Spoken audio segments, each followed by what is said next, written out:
Welcome! Happy Monday, everybody. Sean O'Connell, Jeff Schwartz. Lots to talk about. Divisional weekend of the NFL playoffs are now in the books. Some college football stories. Plenty to get to. Jeff Schwartz, we have to start with your personal experience. Yes. Orchard Park, New York, Maiden of the Mist, Niagara Falls. I want to hear about all of it. All right. Well, the best news of all, Sean. Highmark Stadium has troughs in the men's bathroom. I saw you tweet this. And we've talked about this on our radio show. There is no more efficient way for a bunch of men to use the restroom than a giant basin that you may go in. And Yes. I had to take off top jacket, next jacket, unzip the ski bib, pull up like the thermals and but it was worth it every single time I went. I'll tell you what, I'm not a snow person. You know, I grew up in California, in Los Angeles. I went to school in Oregon. It snowed like once a year at Oregon. I live in the South. Even the cities I played in, Kansas City, did not snow when I was in Kansas City because typically it snows after the season's over, right? It doesn't snow much during the season. Minnesota did snow, but you drive to the facility, you drive home, and I wear my snow boots, right? Like that's it. This is a situation where I had to walk around for 3 days in snow boots, and I realized I need a pair of shoes, Sean, between snow boot and tennis shoe, like giant size 18 snow boot that goes that's like a 10-pound boot, or my New Balance. Like there's just snow and slush everywhere for 3 days. Yeah. So I get in, I go to Niagara Falls. Have you been there before? No. You have. Oh, you haven't been? No, Dude, I haven't. I know we both are fans of things like this. I don't know what World Wonders. Is that what we call them? Wonders. Like a World Wonder. Dude, super cool. Like really, the best part is you can hear the power. You know, like you can hear it. It was 0 degrees out. I mean, I was unprepared for the cold of Niagara Falls, especially considering, you know, it's the winter and the water just, it was snowing at the falls. I think because the water was going up from like the mist was going up and creating snowfall freezing. back down. Yeah. I don't think it was actually snowing per se. It's like a snow machine created by nature. Yeah. Lovely. And it was, we went to the Canadian side for that, which is a better view. The one thing that's interesting to me though is, I'm sure someone will get in the stream and tell me I'm an idiot here, but I'm fairly certain the river flows north. I don't think rivers move north. Like, okay. Does that make sense to you? Like it goes like the Nile River flows north. It does too. Okay, I thought all rivers sort of have to flow south to the equator. No. Rivers flow from high elevation to low elevation. Yeah, that makes more sense. Nonetheless, I thought it would be the other direction. I thought it'd be the opposite horseshoe. I was like, oh, it goes this direction. Okay, cool. All right. That was fun. We went to a bar called Bar Bill, which was the greatest wings of my entire life. Incredible. Highly recommend. We waited like an hour and a half for a table. It did not matter. It was great. A fellow Chiefs player was there too, grubbing on wings. They had just gotten to town. Yeah, he was just going to town on wings. Someone you played with? No, my brother played with him. He's a current Chiefs player. Like, all right. Normally you get in these cities, you have a couple hours, you go eat. Now that's an old school thing. It's an older player. A lot of young guys don't do that. Now Andy Reid allows you to go and like he wants you to go have some time off with friends and family. And then the game, man. Look, it was there's a nostalgia with an older stadium. You know, they're building the brand new stadium in Buffalo. But there's a nostalgia with this old stadium. You know, it just had that vibe, right? Of just like, you know, like I don't know how to explain it. Like just a lot. It's seen a lot of football. Put it like that, you know. And the fans were weathered. They were hardened. Obviously, in Buffalo, you know, what the history of that place is, and there's a lot of like generational trauma embedded in that old stadium. That's what I meant to say. There we go. Yes, generational trauma. But it's no thrills, which is I like those stadiums. I don't need like everyone's like the Rose Bowl doesn't have a good suite section. Who cares? Yeah. Like the Rose Bowl's food is not great. Okay, congratulations. Like bring better food or don't eat. Like whatever. Who cares? But the tailgating was fun, man. So my plan was to get there. We got there about 3:30. Game was at 6:30. We just start walking around. And we found a tailgate. These wonderful people recognized me. That was my one thing that's nice about being on social media so much. And we hung out with them beforehand. went to the game. And it's interesting being in the crowd when A, rooting for the other team, but B, there's just not like, I like Oregon a lot. And the Chiefs are like a little below that. Like if the Chiefs lose that game, it's not the end of the world for me. If Oregon loses a game like that, I'm in the dumps, right? Yeah. So being in the stands for that sort of attitude is interesting. But Bills fans, man, they were mostly awesome. Like I expected to be taunted a little bit more. I wasn't. I expected there to be a little bit more vitriol my way. There wasn't. There was some drunk people here and there, whatever. Sean, very interesting though. When I sat down, my Chiefs beanie is on. Okay, a lot of people. Chiefs suck. Josh Allen's your daddy. You're losing today. And stood up. Not a word was said to me the entire game when I stood up. Not one single word. Yeah. And I told my cousin-in-law, I said, just watch. I said, I noticed it early. But I think a couple of things that were interesting is you could feel the energy in the stadium sort of shift when they realized the Chiefs were good, basically. I think that they came out early. Buffalo was able to go down the field and score on a field goal. Chiefs match a field goal. Bills score a touchdown. And that euphoria was sort of building when it seemed like the Chiefs defense could not stop Josh Allen. And then come out of halftime. And so a lot of teams defer for a couple of reasons. So defer is when you win the coin toss and you say, I'm electing to basically take the ball in the second half. Yeah. Right? A lot teams do that for two reasons. One is the concept of the middle eight, right? And the last four of the first half, the first four of the second half, that middle eight. If you can score 2 times in the middle eight, you win a lot of football games. Mm-hmm. And it's a smart strategy to take. The other one is if you're on the road, that place is quiet that first 7 minutes of the first half of the second half because everyone's getting a beer.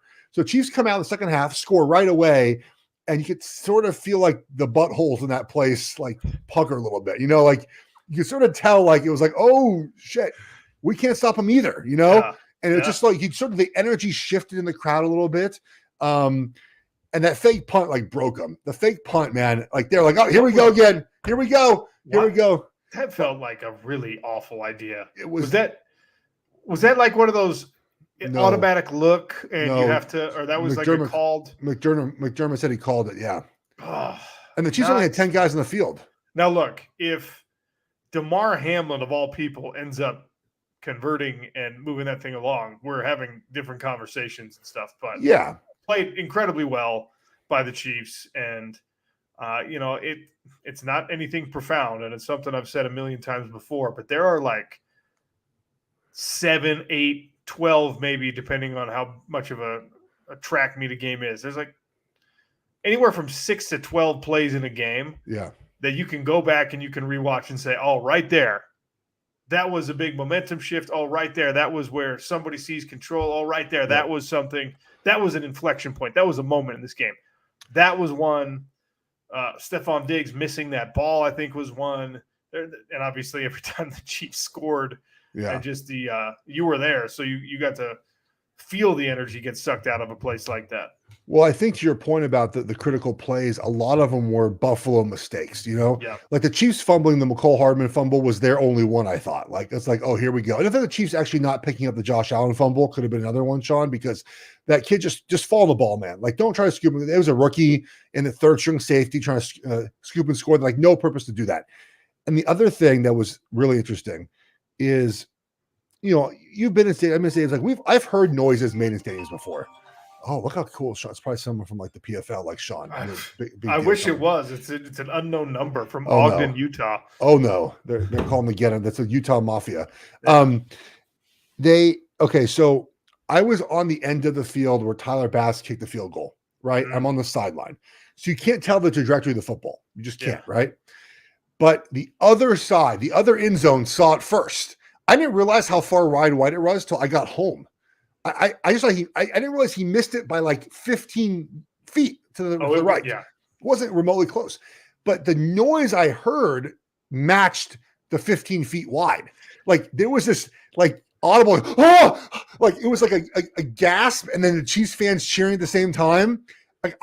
They were shocked it missed by so much. And it was this shock. I've never heard a stadium make that noise before. And then obviously they won. And then, dude, traffic was, I mean, oh, buddy, I got in my car at 10 o'clock. I didn't leave the parking lot till 11:25. I was in the front of the parking lot. Wow. And we got home and look, dude, we talked about this earlier, not my thing to be spontaneous like this. Not my thing to, and I like to travel. So like, I like to explore. I mean, I landed and went right to Niagara Falls. I mean, I found the exploration part of this, but not my thing to just go to a game and not do it like bougie, not like have amenities, which I purposely didn't like. I could have probably called the Chiefs, and I didn't want to do any of that. I just want to be a fan. I was on the Buffalo side. I chose the Buffalo side. The last thing about the environment, then we'll get to the game, obviously. There was a guy behind me, Sean, who was just screaming like just the most nonsense you've ever heard. Like he was doing it, but another fan, the fan thing about like that, throw the flag, you fucking official. You Chiefs, you're soft. This game is rigged. Like the stuff being thrown around was, dude, wild. Like it was, I was thinking to myself, like, don't say anything, Schwartz. Don't say anything. Don't say anything. Because it was crazy. I don't act like that as a fan. And these fans were just, oh, dude. But that's one thing it's one thing you can forget easily when you work in sports media or you work in sports or whatever, that like there's still, there's a bunch of really knowledgeable fans in the sports world now. There's tons of information available. People are incredibly passionate. There's some super educated fans. But when you go watch a game in a stadium, the chances that you're going to be sitting next to knowledgeable fans feels like it's like a 1% chance, because you'll just get some of the wildest things, like just people shouting out anything. And it's fantastic. And it's worse. Obviously, I spent a lot of time in the combat sports world. It's absolutely worse in that world because really? Yeah, because people have like played football, like the drunk guy 4 rows over, he probably played high school football and thought he was better than he was, but he at least has a fundamental understanding in some cases of what football is. Yeah. And that's like not true when it comes to martial arts and mixed martial arts. Most of the people that are sitting in the stands got in a fight when they were in 6th grade, and I think that somehow makes him an expert. So punch him in the face. Yeah. Yes. It's fantastic. I'm glad you got to experience that. What would it have taken for you to pull a Jason Kelce and go full on shirtless, jumping out into the stands, bringing kids up to see Taylor Swift in the booth? He had tied one on, obviously. Yeah, I got a lot of text messages about this, about taking my shirt off because of Jason. Like Meredith was like, "Why is your shirt not off? Why is Jason Kelce's shirt off?" Yeah, Jason Kelce. And I said, "Honey, he's in a box, babe. He took his shirt off in the box, jumped out for 7 seconds, and jumped right back in the box." Did you notice no one was wearing a coat in the box? Because the heater was on in the box. Okay? They were wearing coats. On ground level, it was freaking cold. It was like 12 degrees at kickoff, Sean. And I did not wear my face shield till the second half. I don't know how to, just because I did try to wait as long as possible. It wasn't, I thought about this. The Chiefs game the week before was like -30. I don't know what I would have done. I guess you just add more layers, right? Like I would have added another coat, another pair of pants. I was wearing 3 pairs of pants. I wasn't cold. Like it was mostly just my face that was uncovered for the moment. And then my upper body was fine. My legs were pretty fine. My feet got a little bit cold. I was wearing the boots and wool socks. But it was, no, I'm not. And there were women around. I didn't want them to get all aggressive with me. Like I'm married. It was one of those things where I just wanted to stay away from that happening. Yes, thank goodness. But Jason he's living his best life. He was in the pit, I think. There's different tailgate areas, or the Hammer, it's called, with Bills fans drinking beforehand. I don't drink either. So a lot of people that take the shirt off in these events tend to drink a little bit. Yes. Not my cup of tea. So sober Sally. Also, too, I mentioned the layers. Like it was an effort to go pee.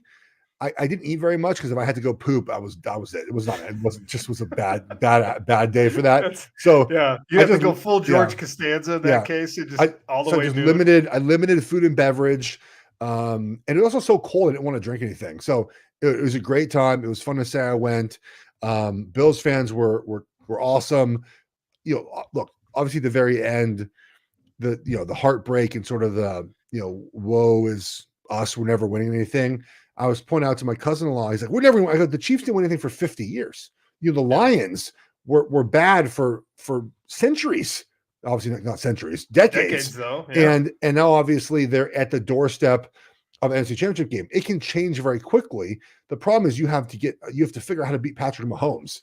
And as right now, as the Bills are constructed, they just don't do enough in critical moments where the Chiefs do make those plays. And the Chiefs, by the way, try to give games away. But imagine if the Chiefs, Sean, didn't try to give games away. Like, imagine if you watch them play and they just McCall Harmon just didn't reach the ball. Doesn't fumble. Just doesn't fumble. The end zone for a touchback. It's 34-24. It's not even a game anymore. The game is over.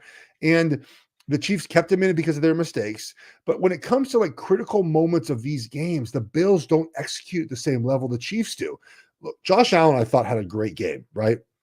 By the way, was that a forward pass on that first drive? I saw people tweeting. It was. Okay. So I mean, the replay shows that it was a forward pass, but because of the relative motion of both players, yes. it was an easy call to miss, and it was close enough that, I mean, if you would have challenged, they definitely would have brought that back. Okay. But I mean, the visual on it with multiple replays, you got to give the refs, a little bit of grace here, because that was, I mean, it was a heads up play by him. I was like, oh boy, the Chiefs are in for trouble today if he does that. Yeah, but it was just, it was very slightly a forward pass. And so, look at the fourth quarter, right? So Diggs drops that pass, right? Shearfield drops another pass. Now that was a late in the down throw. And then that final couple of plays. Look, Josh Allen, I get why he threw to Shakir, I think it was, on second down. He was popping open, but the throw wasn't great, and Shakir was the timing was a little bit off. Plus, some play a lot, right? Gabe Davis was hurt, but Diggs was open in the flat. But if you don't catch a pass earlier, he's not throwing you the ball. Like, Patrick Mahomes does not throw the ball to MVS if he drops one pass in a game. He just won't do it. He'll look at him and throw somewhere else. And then obviously on third down, to not even sort of get closer or not move. Like, they sort of just in those critical moments, they don't, and the Chiefs do, man. In these moments, the Chiefs are able to execute a little bit better.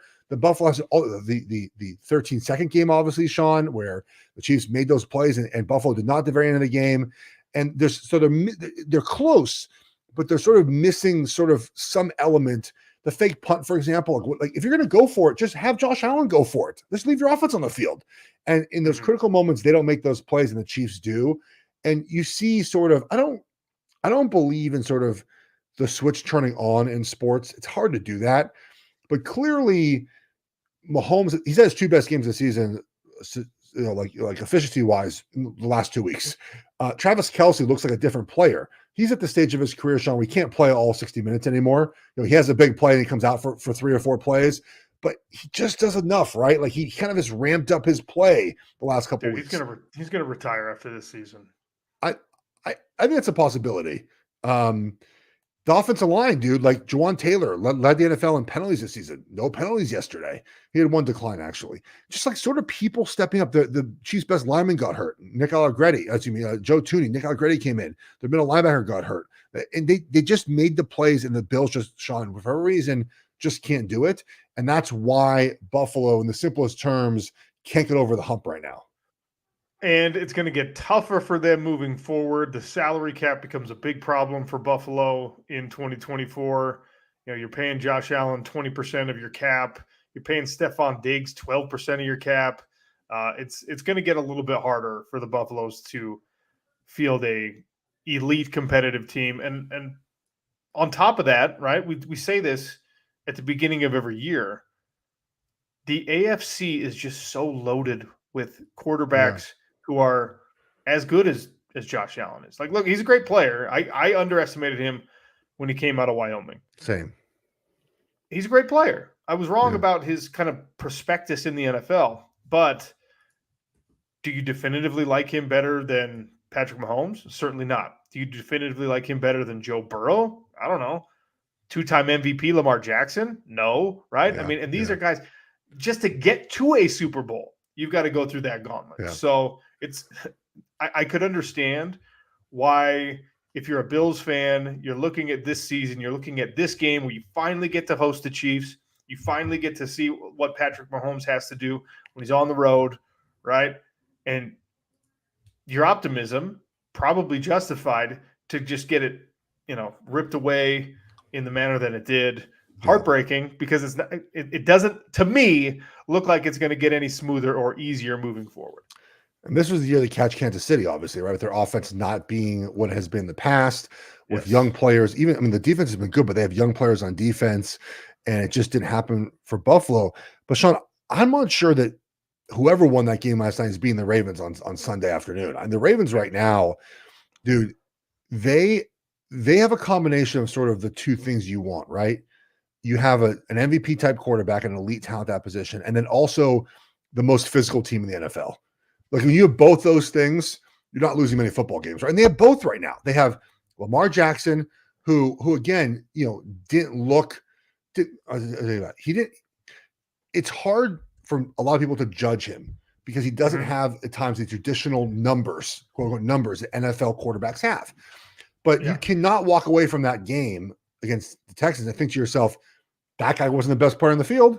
He threw over 154 yards, something like that. And people are like, but he also had 100 yards rushing.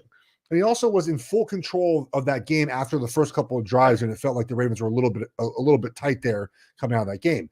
And like the control he had, and then you add in the physicality of their lines, of their defense, but back end of their defense and their scheme. Like, dude, I don't think the Chiefs are winning this game. I don't think they're winning this game. I think Baltimore right now, again, the ability for them to do the things that win Super Bowls at a high level, they do really, really well. And if the Chiefs win, look, they can certainly win the game, but I think it'd be very tough for them to go to Baltimore and get it done. Are the Ravens currently the Super Bowl favorite? Are they the favorite right now to win the Super Bowl? The Niners were for a huge chunk of the year. I think if the Niners and Ravens played, the Ravens would be favored by a point. I think that's what I saw today. So and that's pick 'em point, something like that. Yeah.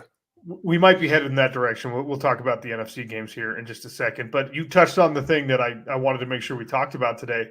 I mean, Lamar Jackson, because of the way that he impacts a game, he's hugely unconventional, and he's not someone that you can – I just did compare him to Josh Allen, but you can't really compare him to Josh Allen. And you can't compare him to Patrick Mahomes. You can't compare him to Joe Burrow, and you can't compare him to other elite quarterbacks in the NFL. I kind of understand on one hand – why there was, some contract difficulties and why people were wondering if, is this really the place that you're going to invest franchise quarterback money? Because if he was throwing for 387 yards a game, every single week, it would be no debate. The fact, though, is that he helps you win football games. He accounted for 4 touchdowns against a good Texans team. And just the fact that, he is in command of what happens in these games, and he's got chemistry with the guys that he needs to utilize as weapons. He's a special player. He doesn't look like the other special quarterbacks, so I kind of get why even as a franchise you'd be like, okay, we handling this guy the right way. You got him, though, and you ride it till the wheels fall off because Lamar Jackson, I don't know if he's going to have the same kind of longevity as like a Peyton Manning or an Aaron Rodgers, but while he's young and while he's at his best, I mean, he's such a problem for people to deal with, even elite defenses. And I think, like Baker Mayfield, I think threw for the most yards this year, this weekend. And you would never think that Baker Mayfield is better than Lamar Jackson, right? So like the yardage thing, to me, it's great. I mean, Mahomes only threw for 215 yards. He was 17-23. So it wasn't like he had a day, but both him and Lamar, you walk away from those games thinking that's the best player on the field. So sometimes we have to look past the stats. Look, there's a revisionist history happening with last offseason, right? People like on Twitter getting their points. Like, I can't believe that so-and-so didn't sign Lamar in the offseason. Okay, a couple things. One is that Lamar was never being traded. All right, I'm telling you right now. We didn't talk about this on our show, Sean, but he was never going anywhere. I said it for a year. He wasn't going anywhere. The Ravens were not letting him leave. They know how special he is. They want him to go see, hey, buddy, you want 250 guaranteed. No one's going to give it to you. So just go and go find it if you can, but you couldn't. They knew he couldn't find it. And eventually they worked it out. And two, the reason why teams were hesitant, the reason why other people were hesitant to talk about him in the way we talk about other quarterbacks like Mahomes is because he ended the last 2 seasons hurt, right? He was an injured reserve in the last 2 seasons. And not just like 1 game or 2 games, multiple games. And interesting is like when we talk about Joe Burrow, we say the same stuff about Joe Burrow. Can he stay healthy, right? Joe Burrow's now ended 2 seasons on injured reserve, been hurt at other points. He started training camp multiple times now with an injury, calf injury, and appendicitis. He's started slow in years because of those things. And when you say Joe Burrow's injury prone is the wrong word, but there's concern about injuries. That's not a problem. With Lamar, it's like, no, you can't say that. But Lamar proved this year, Sean, stayed healthy. He's going to win the MVP. The Ravens are, I bet right now to win the Super Bowl. I just looked. The Niners are slight favorites, by the way, plus 145 to Ravens plus 175. So Niners still slight favorite on that. But the thing was about health. If he could stay healthy for an entire season, because the last years he was not. This year he has been healthy. The offense changed a little, but he did have a lot of rushing yards this year, but not as many design run sort of ways that they've used him in the past. And he is. I don't know how the Chiefs are going to stop him. They don't have. Most teams don't have a defender capable of running with him. The way teams prepare for a quarterback like Lamar, they take the fastest guy on the scout team, Sean, and they put him at quarterback that week and say, hey, just run around and make plays. But no one's as fast as Lamar. No one moves like Lamar. He moves better than Michael Vick even did. There's no one like him. And one thing he does really, really well is he gets down before contact better than anyone I've ever seen. It's not a slide either. It's just like a dive forward, right? Or a dive out of bounds or a dive sideways. He just avoids those big hits. A lot of times he's been hurt in the pocket. And he is fun to watch, man. And I was wrong about it. I didn't think he'd be this good. I was not in the Bill Polian camp of can't play quarterback in the NFL. I just did not see him being this good in the National Football League. But dude, he's fun, man. He is fun to watch. You mentioned the defense pitched a shutout in the second half. Texans the whole game. Oh yeah. Sorry. Yes. No. Sorry. You're right. No touchdowns. No points. The whole game. Yeah. No points for the Texans in the second half. The defense was just incredible for Baltimore because you played offensive line in the league. Yeah. So if you had to game plan, you had to figure this out. This is for my own edification here. The defense that you're going to face either has Roquan Smith and Patrick Queen as their two every down linebackers, or they've got Dre Greenlaw and Fred Warner as their two every down linebackers. Who would you rather have to be, dealing with? Yeah, it's a good question.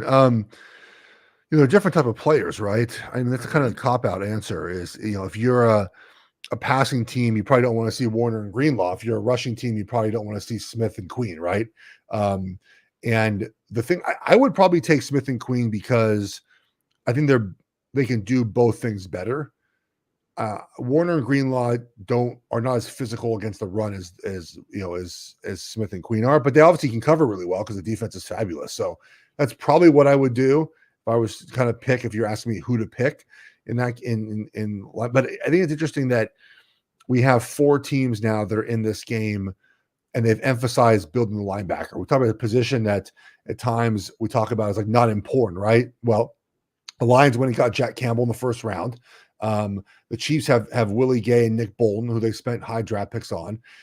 We know the Niners, at your point. Fred Warner was not a high draft pick, though, right? He was third or fourth round, right? Yeah, he's a BYU guy. He was middle rounds. And Greenlaw wasn't either, I don't think. They didn't invest quite the same everyone else did. And then, the Ravens traded for Roquan Smith and I think drafted Queen in the first round, right? So hold on. Warner was 70th overall, so third rounder. Okay. A little higher than I thought he was.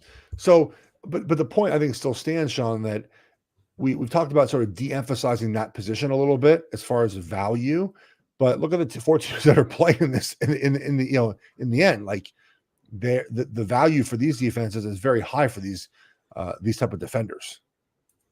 So I'll allow talking about Dre Greenlaw and Fred Warner to transition us into San Francisco 49ers. Look, Brock Purdy is good when he needs to be. He wasn't spectacular for a big portion of that game and then finished it out 6 for 7 and helped engineer the drive that punches it in. And then, of course, the defense ends up sealing it and then putting the final nail in the coffin. But Cam Newton probably feels vindicated in some way for saying, this dude is not like the rest of us. And look, that's fine.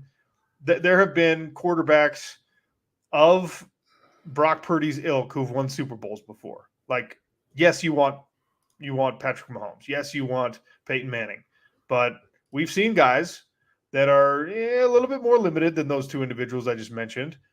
As long as the talent around them is what it needs to be, as long as the schemes are what they need to be, then, they can win it all. And I'm not as confident. I thought the 49ers were going to smash the Packers. Yeah. I thought they were going to kill them. I thought we both did.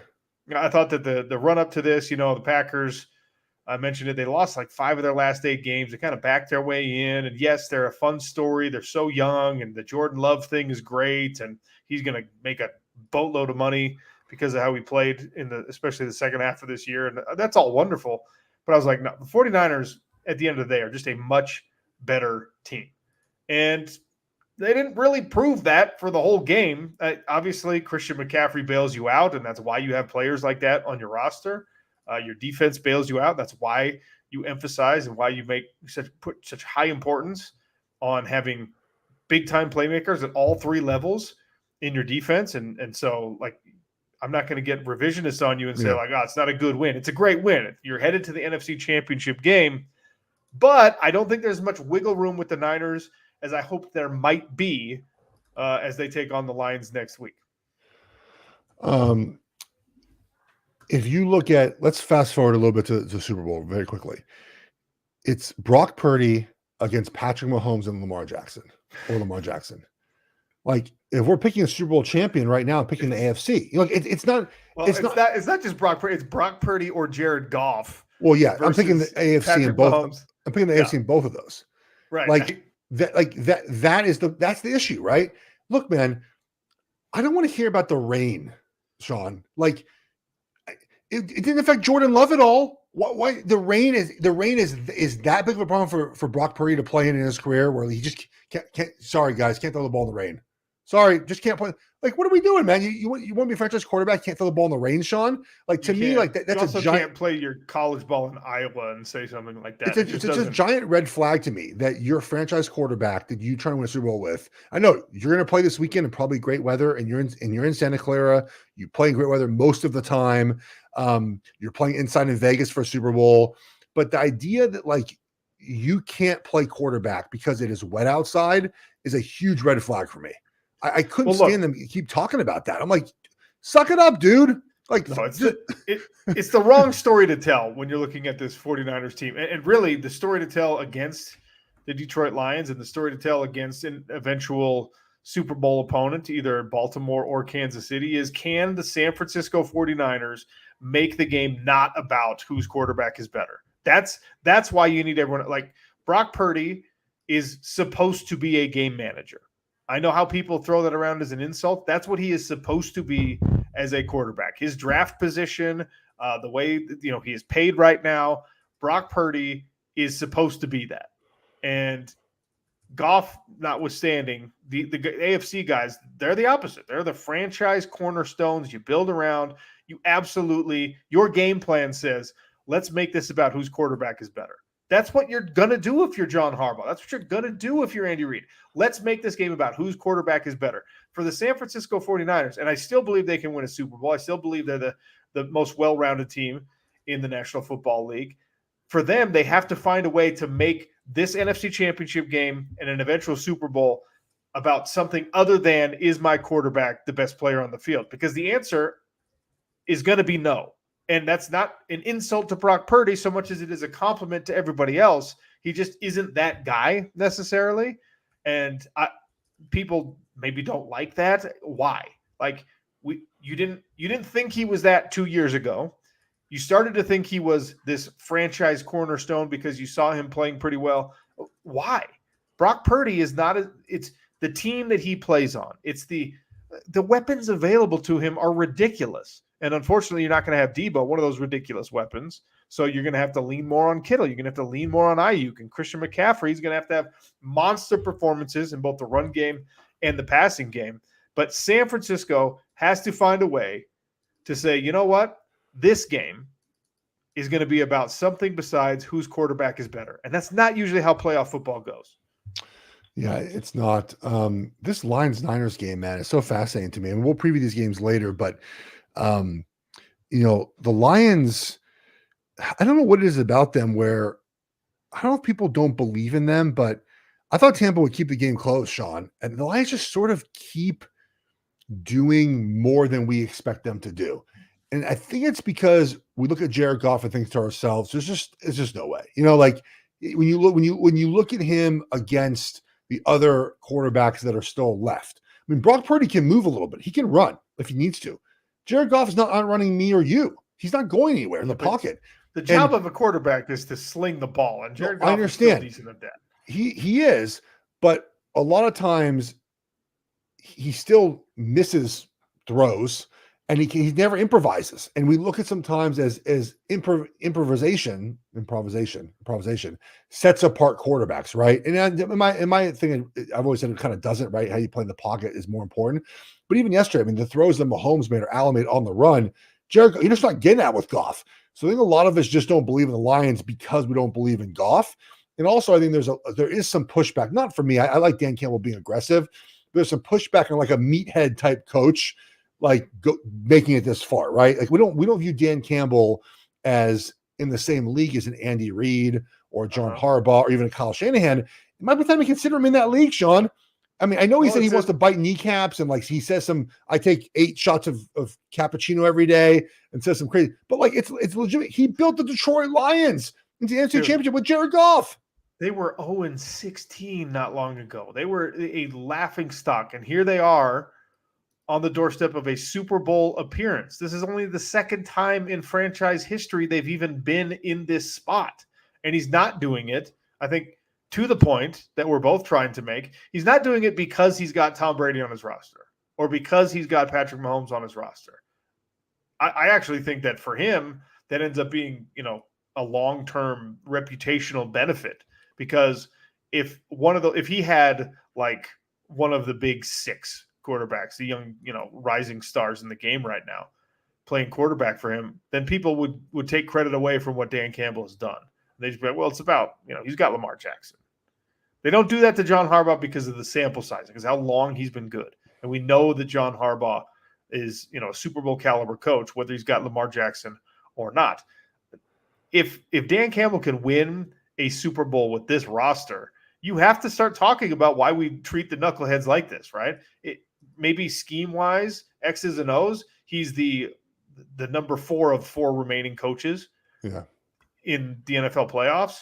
But culture-wise, he's probably number 1 because of how he got all these guys pulling on the same rope and believing in the same thing and working the same way, and the results are there. So you can't argue with those. Yeah. But also one thing about Campbell too, and Harbaugh and these guys, and Harbaugh's a good example of this too, is they've hired really good coordinators. That's an important part of success in the NFL. Look at who's left, right? So Dan Campbell has Ben Johnson, who's going to be the highest paid new coach in the NFL. He's interviewing with everybody. He's OC. Aaron Glenn, and look, defense isn't great, but I think people look at Aaron Glenn as a future head coach. Obviously, Harbaugh, Mike McDonald's going to be a head coach.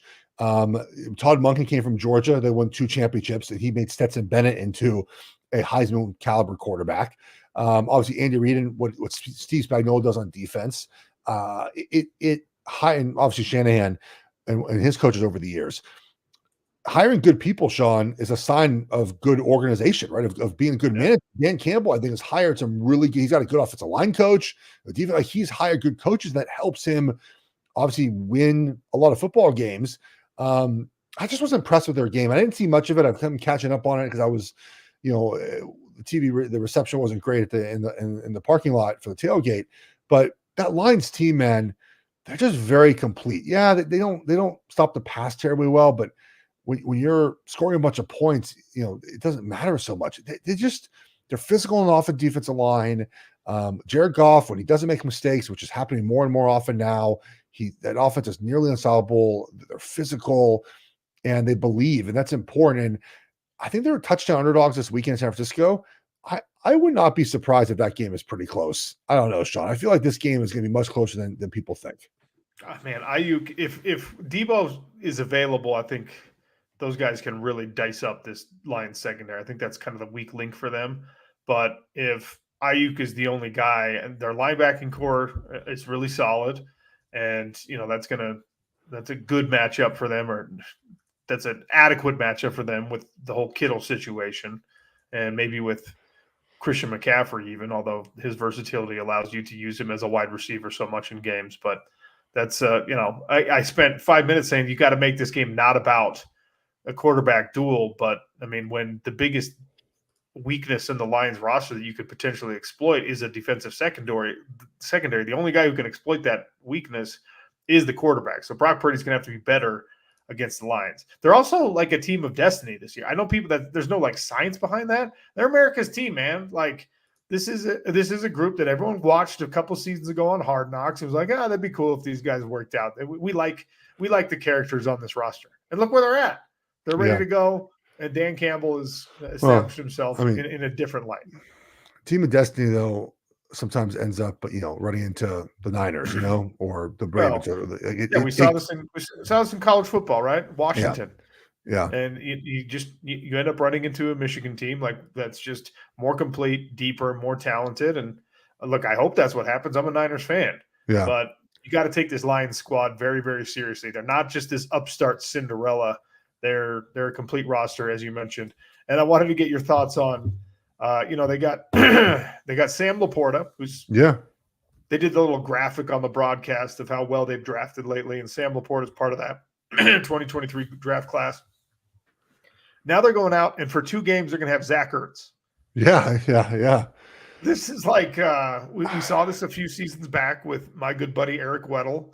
They, pulled him out of retirement. The Rams pulled him out of retirement to make a run at a Super Bowl. It all worked out, torn pectoral and all.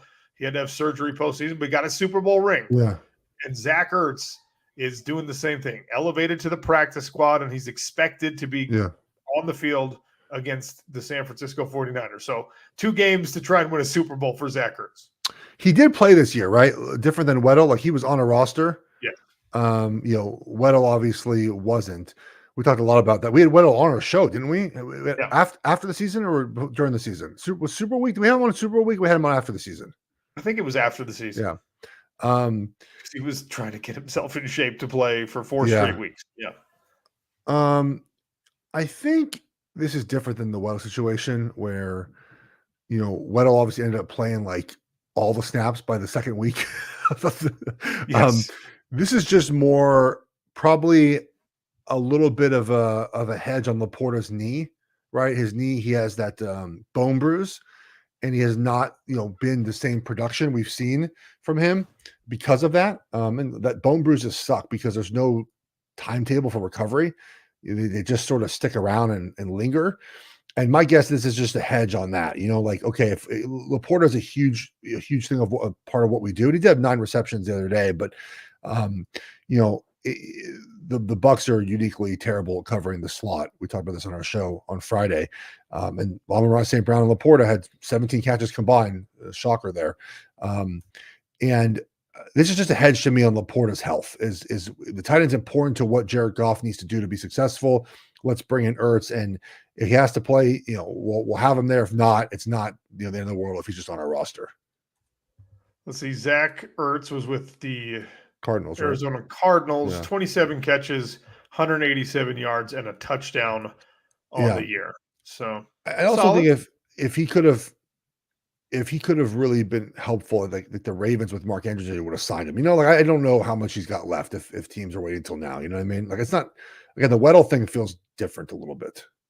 Well, I mean that was ridiculous. I don't know that ended up being.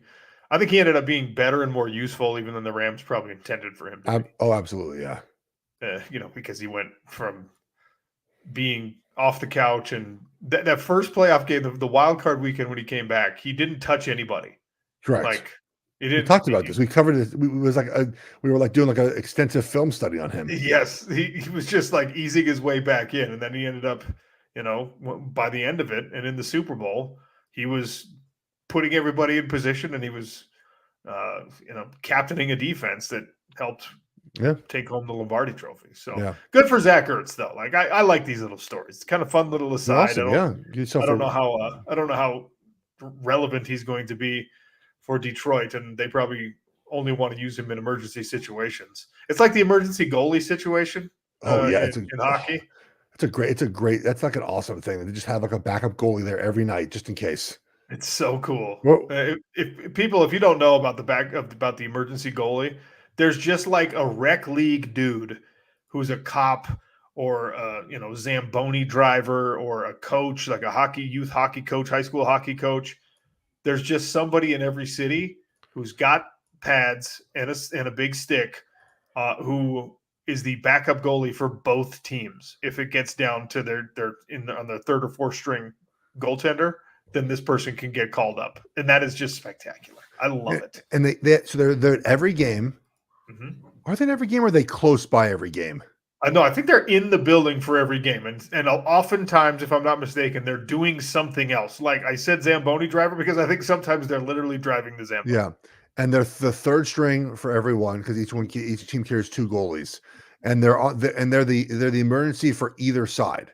Yes. So it doesn't. So like if you're in Toronto and you're like Kings, the Kings, and he comes in place for the Kings, and those guys like at times have had one game where they just like are incredible, and they never make the team afterwards, and it's not they're like, oh no, you're now on the roster, but it's great. It's a great story when it happens. Yes, the most recent one, David Ayers. If you guys remember the David Ayers story, right? 42 years of age. All right.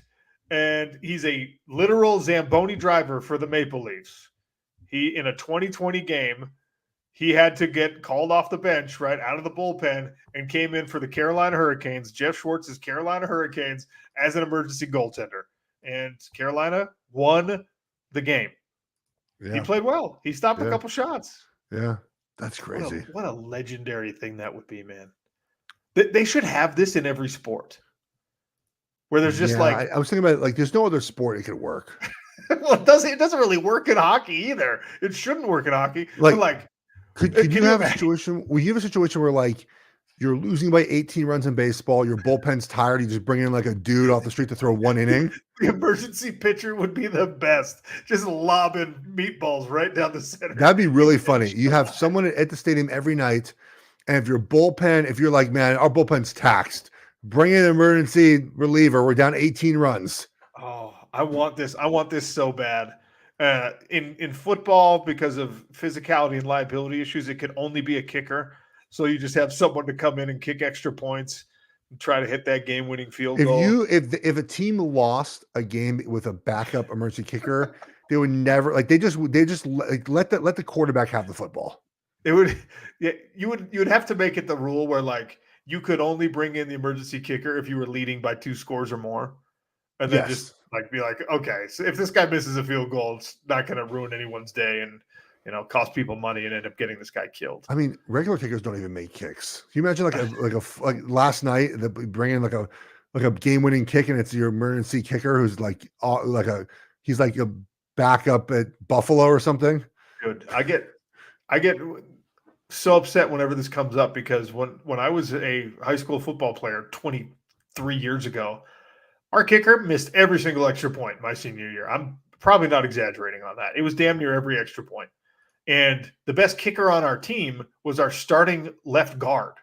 He just was a 230-pound over-muscled dude who, for some reason, well-rounded athlete, he could kick. And they wouldn't let him kick the extra points because they were worried that someone was going to come through that A-gap, I guess, to block the extra points if you took him out. I would have much rather had a backup guard in there than a kicker who can't make a damn extra point. Just a backup guard. That just render my position useless if some guy can just play it off the street. Can you that's why it would have to be kicker, but it would also be hilarious if you were allowed to use it as okay, hey, you're our emergency pass rusher here. Okay. It's 3rd and long. You gotta go get Jared Goff to the ground. Okay. And you're going out there lining up against Penei Sewell. You're like, what? This isn't safe. I just saw a tweet about one of the Chiefs players has been in the NFL 3 years and it's his 3rd AFC Championship game. Can you imagine that success and it's like the Alabama thing.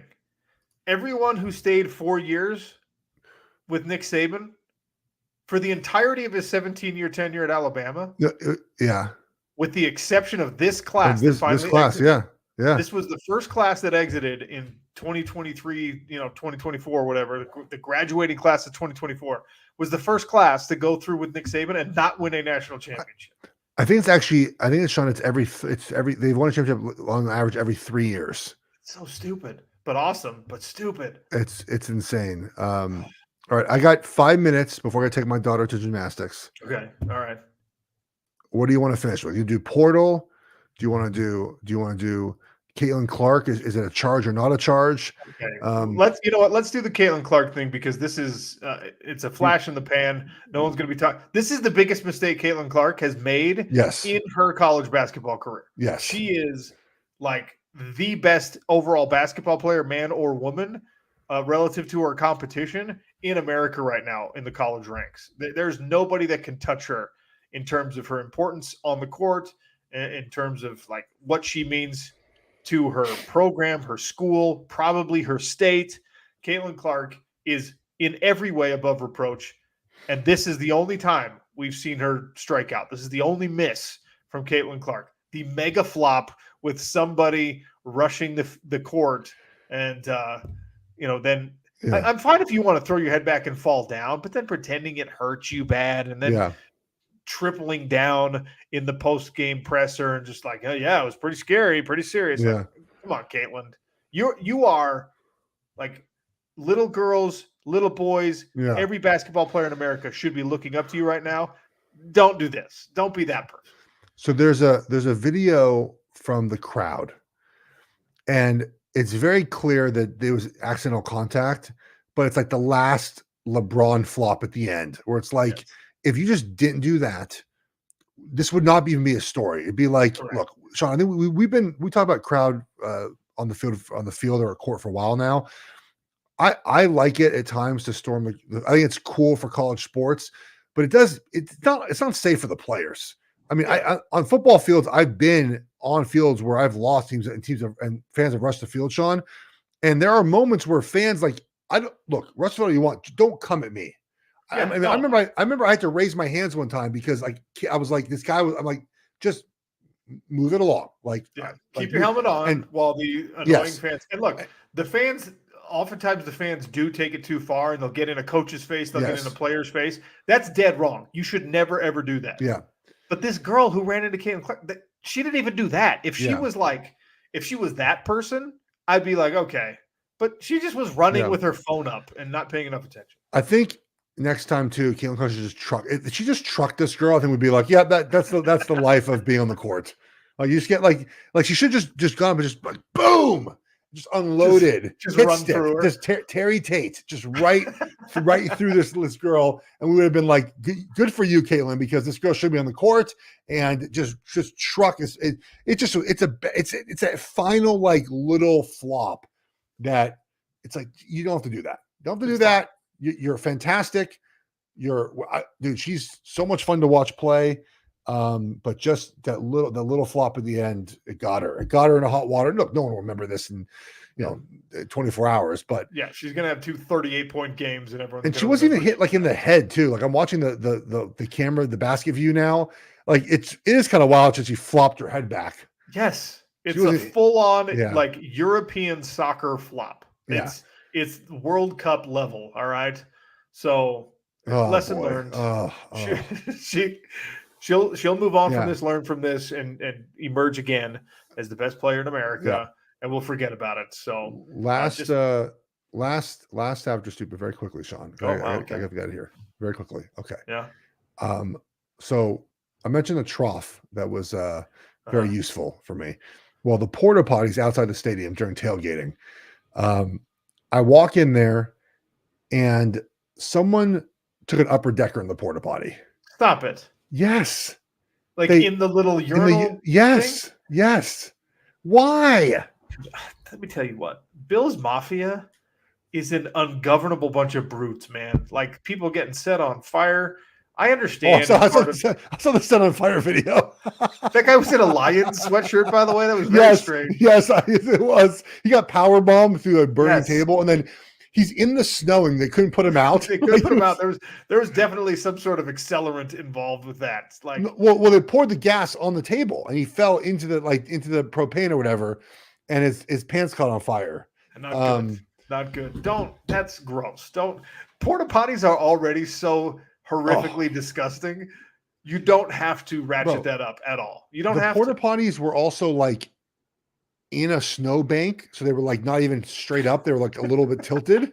And there was one that was so tilted over that no one would use it. So you're in this like crusty, snow-filled, disgusting porta potty with an upper decker in the urinal that's like overflowing of urine too. And it was like the most unsanitary porta potty I've ever seen in my life. That's horrific. Okay. Well, our show wasn't horrific today. It was good. That was an hour. It was a fast hour. Yeah, quick hour. Yeah. Time flies when you're having fun. Glad you made it back. Glad you had fun. Yeah, it was good. In Buffalo. A little bit offended that you're spontaneous going to a frozen tundra, but not ever spontaneous enough to come visit us in Salt Lake City, which is never that unpleasant weather-wise, even when it's very cold. So, just something for you to think about. Maybe this summer I'll come to Salt Lake City. All right. We'll figure it out. All right, guys. We'll probably be back on Friday. Yes, we will back. We will back on Friday. We're gonna talk. Yeah. We're gonna talk football, man. Talk AFC Championship, NFC Championship, potential Super Bowl matchups. Hopefully, we have news on Belichick, Harbaugh, etc. by then. Till then, take it easy. Sean O'Connell, Jeff Schwartz, the football guys. I'm calling it that. Footballers. Bye, guys.